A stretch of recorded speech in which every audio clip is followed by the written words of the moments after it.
Hope you all are doing good in your studies. तो आ गया है नेक्स्ट पार्ट। आज से जो नॉर्सेट की जो बच्चे नॉर्सेट की सेंटर लेवल की तैयारी कर रहे हैं उसकी जो वीडियो है रोज़ सुबह 12:30 आया करेगी। एंड जो पंजाब गवर्नमेंट के अंदर जॉब लेना चाहते हैं स्टेट लेवल ऑफ पंजाब, उसकी वीडियो है जो 5 बजे आ जाया करेगी। और ये वीडियोज़ अब रेगुलर रहने वाली हैं बिकॉज अब पेपर जो है जल्दी से जल्दी आपको आउट होने को दिखेंगे। जो बच्चा न्यू है प्लीज़ इस चैनल को सब्सक्राइब कर लो, लाइक कर दो एंड शेयर कर दो। और जो बच्चे पुराने हैं thank you so much for your love and support. और जो बच्चे ये पूछ रहे हैं कि मैम पंजाब की गवर्नमेंट वैकेंसीज कब आने वाली हैं, उसके लिए मैं कल सुबह वीडियो अपलोड कर दूंगी। तो आप वो जो बच्चा पंजाब का है और गवर्नमेंट एग्ज़ाम देना चाहता है स्टेट लेवल ऑफ पंजाब, जितनी भी वैकेंसीज आने वाली हैं उनकी फुल डिटेल वीडियो मैं कल मॉर्निंग में अपलोड कर दूंगी। तो आप स्टे ट्यून्ड रहिए। एंड अगर कोई भी बच्चा अभी भी जुड़ना चाहता है आने वाली वैकेंसीज़ के लिए, सो आप इस नंबर पे मैसेज या फिर कॉल करके कोई भी बैच जो है ज्वाइन कर सकते हैं। देखो DHS पंजाब का जो बैच है 999 में स्टार्ट हो गया है। 999 में आपको सब कुछ इंक्लूडेड मिलेगा। आप इस क्रैश कोर्स को ज्वाइन कर सकते हैं जो कि ओरिएंटेड रहेगा। इस क्रैश कोर्स की एक खासियत है कि आपको पंजाबी का जो क्वेश्चन है बुकलेट है, जो क्वेश्चंस आने की संभावना बहुत ज़्यादा होगी पेपर में, वो बुकलेट आपको, वो क्वेश्चंस के PDF आपको पेपर से पहले प्रोवाइड किए जाएंगे इस क्रैश कोर्स में। सो अगर आप ज्वाइन करना चाहते हैं तो इस नंबर पर कॉल या फिर मैसेज करके आप बैच ज्वाइन कर सकते हैं। बाकी जो वैकेंसीज़ हैं जैसे कि CHO की वैकेंसी हो गई, DRMA की वैकेंसी हो गई, ESIC पंजाब की वैकेंसी हो गई, उसके लिए हमारे अलग से 799 MCQ batch, 1499 important topic plus MCQ batch and 2499। अगर आपको अपना बेसिक ही क्लियर करना है, अभी आपका बेसिक ही क्लियर नहीं है, तो आप इस बैच को ज्वाइन कर सकते हैं। 2499 का बैच है, इस नंबर पे कॉल या फिर मैसेज करके। बेसिक क्लियर करना सबसे ज़्यादा इंपॉर्टेंट होता है अगर आप कोई भी पेपर देने जा रहे हो, ठीक है। सो अपने क्वेश्चन पे चलते हैं। 47 क्वेश्चन हम कर चुके हैं। हमारा क्वेश्चन है a thoracentesis were performed on an adult client. After the procedure, the client has hemoptysis, a pulse 80, respiration 28, and temperature 99. Which of these is greatest concern to the nurse? तो देखो, एक thoracentesis हुआ है। thoracentesis का मतलब होता है thoracic cavity से fluid remove करना, ठीक है। adult client है। प्रोसीजर के बाद, thoracentesis के बाद पेशेंट को हीमोपेटाइसिस हो रहा है, उसकी पल्स 80 आ रही है, रेस्पिरेशन 28 है और टेम्परेचर उसका है 99 degree Fahrenheit.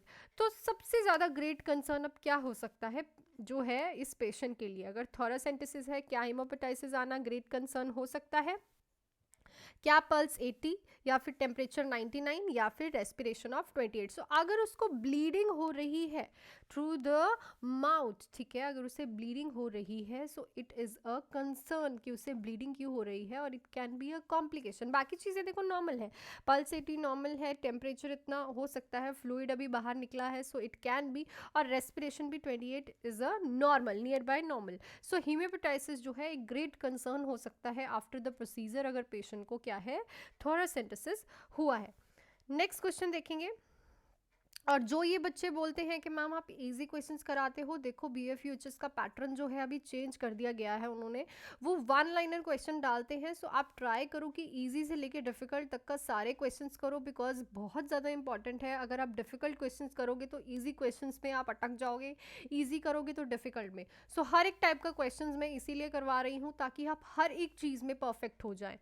So why rolling moment of catheter is needed well suction catheter is withdrawn. अब ये देखो कितना इंपॉर्टेंट क्वेश्चन है और आपको सारे ऑप्शन सेम दिखेंगे कि जो आप जब कैथेटर सक्शन कैथेटर को रिमूव करते हो उसमें रोलिंग मेथड क्यों यूज़ करते हो? To remove secretions, to provide proper pressure, to prevent tissue trauma, for easy withdrawal of tube. अब देखो सारे सेम लगेंगे और काफ़ी बच्चे इस क्वेश्चन में कन्फ्यूज होंगे। ईजी क्वेश्चन है ये बहुत ज़्यादा। Rolling movement of the catheter जो है इसलिए यूज़ किया जाता है ताकि टिश्यू को ट्रॉमा ना हो। बिकॉज अगर आप एक ही जगह पे कैथेटर को लगा के रखोगे तो वहाँ से वो सक्शन करेगा और वो टिश्यू को वहाँ पे ट्रॉमा क्रिएट कर सकता है। So to avoid the trauma from the tissue, so prevent करने के लिए आपको रोल रोल मूवमेंट करनी पड़ती है ताकि एक ही टिश्यू पे प्रॉपर प्रेशर ना जाए, ठीक है। सो जो राइट ऑप्शन होगा that is your third option. Next है the patient with appendicitis usually exhibit the following clinical manifestation. So जो अपेंडिसाइटिस का पेशेंट होता है, इन्फ्लामेशन ऑफ द अपेंडिक्स, एक ल्यूमन है, ठीक है, वहाँ पे जो इन्फ्लामेशन हो जाती है उसका सबसे ज़्यादा मोस्ट कॉमन क्लिनिकल मैनिफेस्टेशन कौन सा होता है? Rebound tenderness at burning point, pain occur immediately after eating, heartburn, regurgitation, dysphagia, all of the above. So आपने ये पढ़ा ही हुआ है मैकबर्नी पॉइंट पे रोविसिंग साइन, और आपने देखा होगा अपेंडिसाइटिस के बहुत सारे इंपॉर्टेंट साइंस जो आपको मैकबर्नी पॉइंट पे जो है रीबाउंड टेंडरनेस, जैसे ही आप मैकबर्नी पॉइंट कहाँ होता है, जैसे कि ये ह्यूमन है, ये उसका नेवल है और ये इलिक क्रस्ट है, सो इसके बीच में 2/3 हिस्से का 1 सेंटीमीटर जो है आपने देखना है, और वहाँ पे पालपेट करोगे, और जब आप अपना हाथ हटाओगे तो पेशेंट को हाथ हटाने में टेंडरनेस और पेन फील होने वाली है, उसको बोलते हैं मैकबर्नी पॉइंट पे रीबाउंड टेंडरनेस। सो जो ऑप्शन रहेगा ठीक वो रहेगा ऑप्शन ए, ठीक है।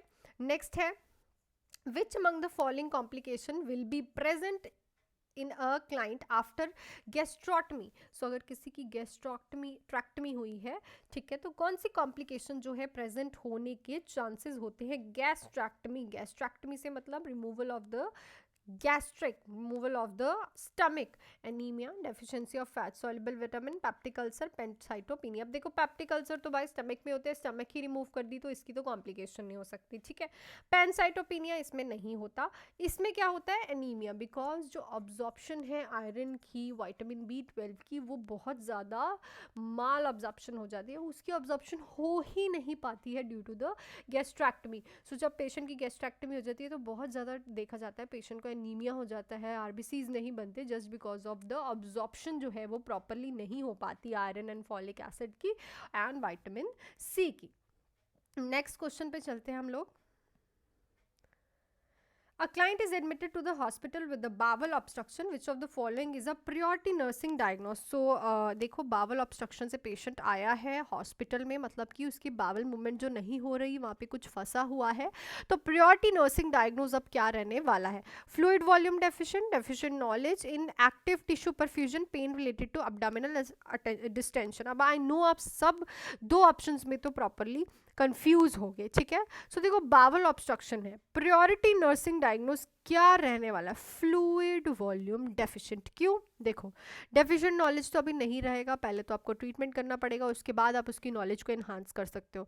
इनएक्टिव टिश्यू परफ्यूजन भी नहीं रहेगा and pain related to abdominal distension. Bowel obstruction है, पेशेंट जो है स्टूल पास ही नहीं कर पा रहा और वहाँ पे उसको क्या होने स्टार्ट हो जाएगी?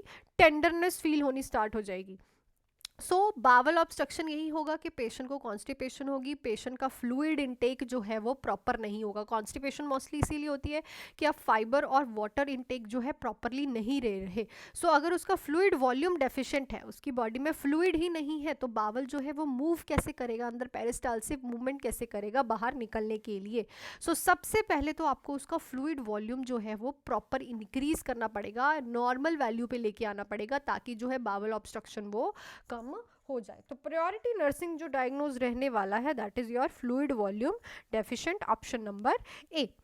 नेक्स्ट क्वेश्चन पे चलते हैं। The nurse is planning care for client with cirrhosis, for which condition would the nurse place patient on a bleeding precaution? So important question है। एक पेशेंट आया है आपके पास, सिरोसिस ऑफ लीवर का पेशेंट है, तो कौन सी कंडीशन के लिए आप उसे ब्लीडिंग प्रिकॉशंस पे रख दोगे कि इसको यार ब्लीडिंग होने के चांसेस हैं, तो मुझे इसे क्या करना है? प्रिकॉशंस पे रखना पड़ेगा। I have to observe him for a good time, ठीक है। सिरोसिस का पेशेंट है, सो अगर लो विटामिन की होगा, elevated liver enzymes, hepatorenal syndrome, encephalopathy. So obviously low vitamin K vitamin क्या है? कोगुलेंट फैक्टर है, ठीक है। अगर वही कोगुलेंट फैक्टर लो है तो ऑब्वियसली क्लॉट नहीं बन रहा, तो there is a chances of a bleeding formation. So bleeding होने के चांसेस हो सकते हैं। सो अगर पेशेंट को, और लीवर में ही तो विटामिन के की प्रोडक्शन होती है, अब जिसका बेसिक क्लियर होगा उसके पता होगा कि विटामिन के कहाँ प्रोडक्शन होती है, उसकी लिवर में, और लिवर का ही सिरोसिस हो रखा है। सो ऑब्वियसली विटामिन के का जो लेवल है वो कम होगा। इसीलिए आपने देखा होगा जॉन्डिस वाले लोगों के बहुत ज़्यादा रैशेस देखने को मिलते हैं बॉडी पे, जस्ट बिकॉज उनमें ब्लीडिंग की प्रॉब्लम आ जाती है थोड़े टाइम के लिए, जब तक उनका लीवर जो है वो कॉम्प्रोमाइज़ हो रखा होता है। वीडियो को लाइक कर दो प्लीज़ फटाफट से अगर आपको अच्छी लग रही है एक्सप्लेनेशन। नेक्स्ट है, the nurse is caring for a patient who is receiving total parenteral nutrition, the nurse should perform blood glucose monitoring every 6 hours to detect with complication. So अगर आप एक नर्स हो और पेशेंट है जो TPN total parenteral nutrition ले रहा है, तो ब्लड ग्लूकोज मॉनिटर करना है एवरी 6 आवर्ली, किस कॉम्प्लिकेशन को डिटेक्ट करने के लिए? Hyponatremia, hyperkalemia, hypocalcemia, hyperglycemia. So बहुत ही इजी क्वेश्चन, कमेंट सेक्शन में लिख के मुझे ज़रूर बताना कि किस कॉम्प्लिकेशन को असेस करने के लिए आप उसका ब्लड ग्लूकोज लेवल मॉनिटर करोगे हर 6 घंटे बाद अगर वो टीपीएन ले रहा है। So that's it for this question. ये पीडीएफ होता है हमारा फिनिश। आई होप कि क्वेश्चन इन पीडीएफ्स के अच्छे लगे हों आपको, और वीडियो को लाइक कर दो, शेयर कर दो अपने फ्रेंड्स के साथ, चैनल को सब्सक्राइब कर लो। कल से एक नया पीडीएफ स्टार्ट होने वाला है जिसमें आपको बहुत ही डिफिकल्ट क्वेश्चंस मिलने वाले हैं।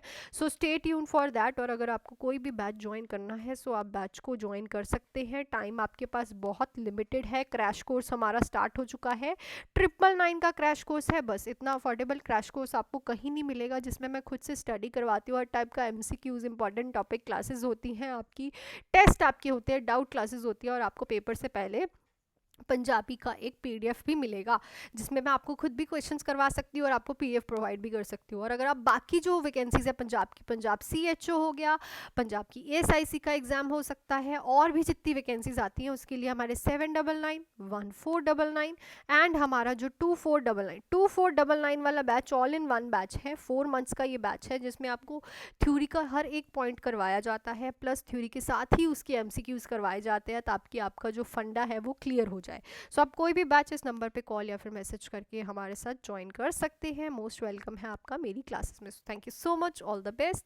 और अगर आपको रिव्यूज चेक करने तो कम्युनिटी एरिया में जाके चेक कर सकते हैं। All the best, do hard work and bye. रोज 5 बजे वीडियो के लिए स्टे ट्यून्ड एंड पढ़ाई करें and make your parents proud.